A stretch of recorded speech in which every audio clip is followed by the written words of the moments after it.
So whenever anything is in free fall, we would say the starting velocity, which is u, is 0. If it's about to start falling, it's the initial speed, initial velocity is 0, which is people find very confusing, because you think, if you let go of something, what is the speed at the very instant you let go?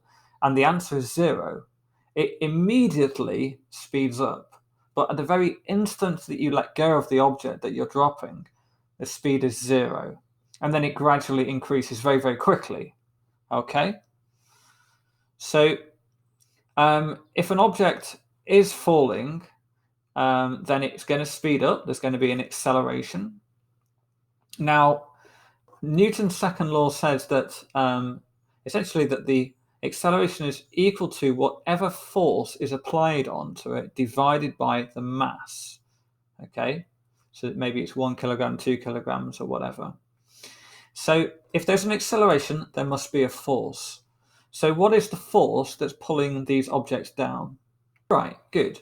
So gravity. Now we would probably want to use the word weight, however, in this case.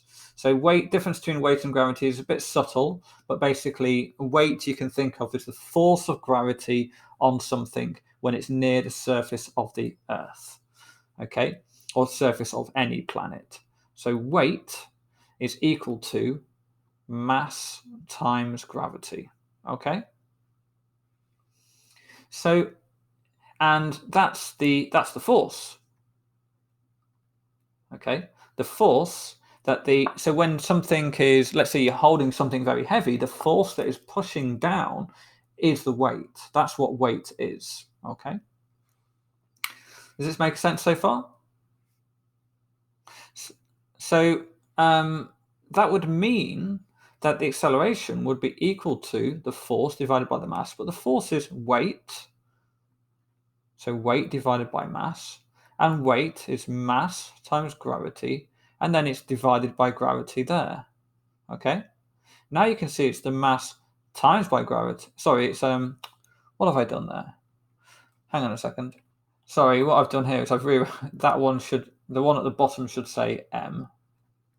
So, yes, that makes a bit more sense. So force divided by mass, and weight, which is weight. So weight divided by mass, and that means that divided by mass.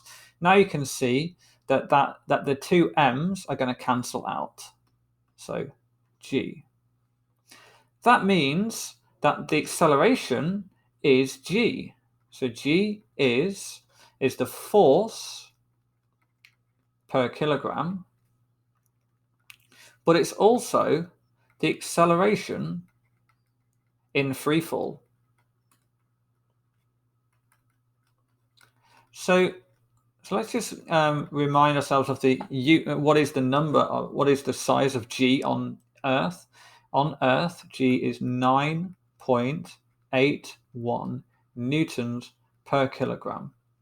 But we could also now say it's 9.81, and then what's the unit? We have to use the unit for acceleration. So what's the unit for acceleration? So it's meters per second, which is the unit for speed. We're talking about not just how quickly the speed or the velocity increases. So you would say meters per second, yes. Or you can say meters per second squared. Actually, they would say meters per second squared. In fact, because it's A level now, you would say meters per, you would write it like that, okay? Meter second to the -1. Okay, so if an object falls on the planet Earth, it's going to increase but it increases velocity by this amount. So after 1 second, after 1 second in free fall, how fast will an object of 3 kilograms be falling after free fall on the planet Earth? How fast will it be traveling after 1 second? So acceleration, remember the acceleration means how quickly the speed increases, how quickly the velocity increases, really, actually. So in other words, every 1 second is going to increase by this amount. If it was traveling at 10 meters per second, then after 1 second, it would be traveling at 19 9.81 meters per second, right?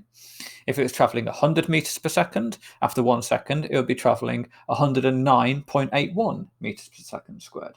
Now, I was asking what will be the speed or the velocity after 1 second of falling in free fall. Remember, at the beginning of free fall, the velocity is 0. So after 1 second, it's going to increase from 0 by this amount. So therefore, after 1 second, the speed is just 9.81, but then just meters per second. So after 1 second in free fall. And the trick part was the fact that I gave you the mass, and you don't need to know the mass. The mass doesn't affect it, because acceleration is just how quickly something falls, and gravity, as you can see, well, the acceleration is just due to gravity. So all objects fall at the same rate. Now, all objects fall at the same rate if we ignore air resistance. Okay, so far we're ignoring air resistance. Okay, so let me just write that sentence down. So, and when I say fall at the same rate, I mean, it's correct, they fall at the same rate, but you could also say they have the same acceleration, which is just gravity. So they all fall at this rate. If we ignore air resistance, if we don't ignore air resistance, that's not true. And we know that that's the case because we, normally if I said to you, if I drop a hammer or, a bowling ball and a feather at the same time, which one hits the floor first? Well, you're going to say it's the bowling ball. When you're right, it is the bowling ball. But if I did it when there's no air resistance, like if I did it in a vacuum, they would both hit the floor at exactly the same time. Okay. So that is, and they did that experiment on the moon, because obviously on the moon there's no air, there's no atmosphere. So they dropped a hammer and a feather on the moon, and they did hit the floor at the same time. So now that's free fall if we ignore air resistance. If we start to involve air resistance, it gets a little bit more complicated. So I'm going to just save this video, and I'll make another video with air resistance.